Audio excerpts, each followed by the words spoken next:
Queen Elizabeth I, the Ascension, Challenges, and Golden Legacy. I have placed my chiefest strength and safeguard in the loyal hearts and goodwill of my subjects, to lay down for my God, and for my kingdom, and for my people, my honour, and my blood, even in the dust. England's Queen Elizabeth I was the greatest monarch in English history during her reign from 1558 to 1603.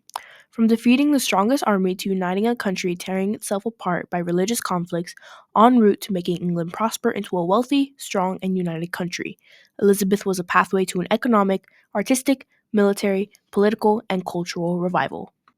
On September 7, 1533, at Greenwich Palace, Anne Boleyn, the second wife to King Henry VIII, gave birth to Elizabeth. Letters to be sent out to announce the birth were changed at the last minute from prince to princess. The imperial ambassador, Eustace Chapois, had said, very cold and disagreeable, there has been no thought of having the bonfires and rejoicings in such cases. On May 19, 1536, Anne was executed for treason and adultery. The false accusations were made by King Henry so he could marry another in hopes of a son. Furthermore, the Catholic Church declared the second marriage null and Elizabeth illegitimate. Elizabeth was sent to Hatfield House in Hertfordshire.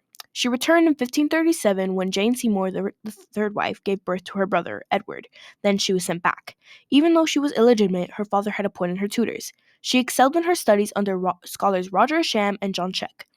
Ascham had reported in 1548 that her mind is no womanly weakness and her perseverance is equal to that of a man. She delights as much in music as she is skillful in it. King Henry married his sixth and final wife, Catherine Parr, in 1543. His health was failing, and Catherine had convinced him to add his daughters back to the line of succession, a turning point in England and Elizabeth's future. King Henry passed, and Catherine took Elizabeth with her. Catherine taught Elizabeth more Protestant reform and more challenging literature. Catherine married again to Thomas Seymour, Lord High Admiral. Catherine had passed, and Thomas claimed authority over Elizabeth. He was arrested in January of 1549 for a conspiracy to kidnap his nephew, King Edward. Edward became suspicious of Elizabeth and her involvement and arrested her. Sir Robert Tyrwhitt, in charge of her questioning, has said, I do see it in her face that she is lying, when Elizabeth admitted to knowing but never encouraged it. After, she wrote in her diary that she would have to hide my true feelings from the public to survive court and to England. King Edward VI died in 1553. Mary, daughter of the first wife, Catherine of Aragon, ascended the throne. In addition to Edward's distrust, Mary's was even larger. Queen Mary I planned to marry Philip II of Spain and return the country to the once Roman Catholic glory. She started her regime of anti-Protestant life and became Bloody Mary. Protestant Thomas Wyatt rebelled in 1554, declaring Elizabeth should be queen and that Mary's reign and marriage would bring upon this realm most miserable servitude and establish popish religion. This allowed Mary to arrest Elizabeth on March 17th and send her to the Tower of London. Elizabeth wrote to Mary saying, I protest afore God that I never practiced, counseled, nor consented to anything that might be prejudiced to your person, for all that they have heard false report and not hearken to the truth known. This allowed for further investigation to take place and revealed that there was no evidence and Elizabeth was released. Not long after, Mary had died at Hatfield House on November 7th, 1558. Elizabeth's coronation lasted 3 hours, following all traditions to strengthen her claim to the throne. Elizabeth's greatest challenge as queen was her sex. The first English Bible says, women are the weaker vessel, and people like Scottish preacher John Knox wrote essays about women being weaker and inferior. Elizabeth preferred a practical and political style of ruling. In her first ever speech as queen, she promised to rule by good advice and counsel. The Spanish Armada of 1588 was one of the greatest turning points in Elizabeth's reign. The Spanish planned to attack Protestant countries. In 1587, Drake attacked the Spanish fleet in Cadiz Harbor with permission. The Spanish sent an armada into the English Channel. Instead, the English were already waiting on the cliffs. When Spanish ships appeared on the horizon, beacons were lit to send the message. The beacons were faster than any horsemen in their steed. By morning, London and Elizabeth knew what was coming. Lord Howard of Effingham and Sir Francis Drake led the English into battle in the Channel. Elizabeth made her way to Tilbury, where she made her famous Tilbury speech. The Channel gave so much rain and wind that the Spanish fled and suffered a humiliating defeat. The medal was presented with the words, God blew and they were scattered, to the people. They believed the storm to have come from a Protestant god. In 1559, the Elizabethan settlement made a turning point in the religious conflict the country was subdued in. It consisted of a compromise that re-established Elizabeth's supremacy over the Church of England. This made people have more faith in the young queen. She further strengthened her reign when she did not rush into costly wars, but instead promoted negotiation and peace. In February 1559, Parliament started a discussion on the topic of marriage. England's future demanded an heir. Foreign Catholic royalty was not an option. Suitable aristocratic and attractive suitors were in short supply, which meant that the only suitable bachelor was Robert Dudley, Earl of Leicester. The Earl became the Queen's master of horse, dancing partner, and was rumored to be her lover. The Earl, however, had a wife. Amy Dudley came to her untimely death when she fell down a staircase in September of 1560. The two remained friends because marrying the Earl would be a public relations disaster. When people realized Elizabeth may never marry, they turned to the nearest relative, Mary, Queen of Scots. Mary was the Catholic ruler of Scotland. Mary had a son with her second husband, Lord Darnley. In 1568, Mary fled to England because her reputation was destroyed when planning to assassinate her second husband. James VI replaced his mother's chaotic regime with the Protestant Regency. Elizabeth had said the old enemy was now a potential ally. Mary was kept under house arrest in the north, where she made supporters and allies of the old Catholic aristocrats. There were many plots to rid the throne of Elizabeth. The Ridolfi plot in 1571, the Throckmorton plot in 1583, and the Babington plot of 1586, and the Essex's rebellion in 1601. All wanted to rid the Protestant queen and return the country to its Catholic glory with Mary in her stead. In 1570, Pope Pius V encouraged Catholic plots and wanted to overthrow the heretic queen. Elizabeth's chief minister, William Cecil, saw a small industrial revolution to keep the country at peace and created a turning point in the country.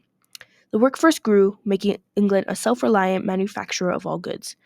The land enclosures were created for sheep to graze, which allowed for profitable flocks all over the country. The Bishop of Salisbury said that their country was better in worldly peace and health and body and an abundance of victuals. In the 1570s, the Duke of Anjou, the youngest brother to the French king, was the last viable option for marriage. The idea of a French union proved to be unpopular, which meant that England had to conclude that Elizabeth would never marry. Elizabeth's virginity became a surprising source of unity in the country, a defiant symbol of her virtue and sacrifice. They said she married her country. Elizabeth introduced so many talents to the public. Thomas Tallis and William Byrd led a Renaissance revolution in music. John Dowland, composer and musician, made the lute a popular instrument for festivities. William Shakespeare and Christopher Marlowe brought Elizabethan culture confidence to the stage. Francis Drake and Walter Raleigh, adventurers, took Elizabethan ambition abroad. Raleigh funded the first British colonies, and Virginia was named after the Virgin Queen. England traded with Russia, Morocco, and the Ottoman Empire. This was a turning point in the country's allies and trade.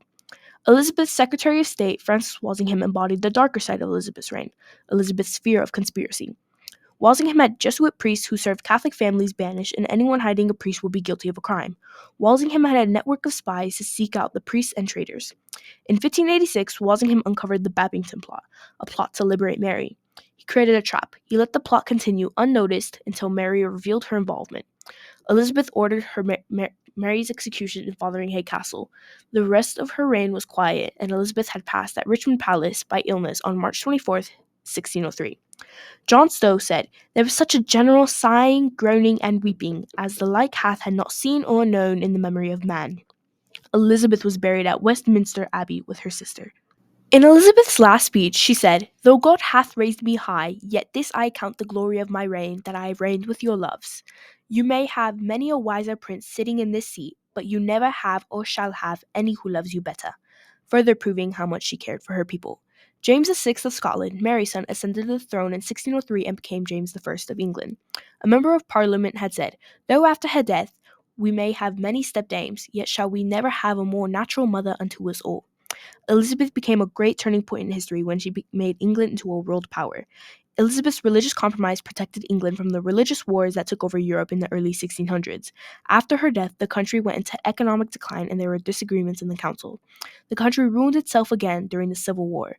Many longed for the stability, wealth, and protection of the Elizabethan era.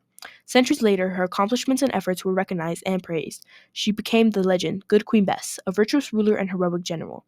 Whenever England was threatened, Elizabeth's defiance and strategies were often used. The Elizabethan era was not fully golden, but it was important and impactful to the country's future. England's Queen Elizabeth I was the greatest monarch in English history during her reign from 1558 to 1603. From defeating the strongest army to uniting a country tearing itself apart by religious conflicts, en route to making England prosper into a wealthy, strong, and united country, Elizabeth was a pathway to an economic, artistic, military, political, and cultural revival. Elizabeth took charge, changed the ways of those before, and turned a weak country into a world power. She had turned England's future around. Elizabeth was a symbol of hope, compassion, loyalty, and strategy. A single woman had become one of England's greatest turning points in history.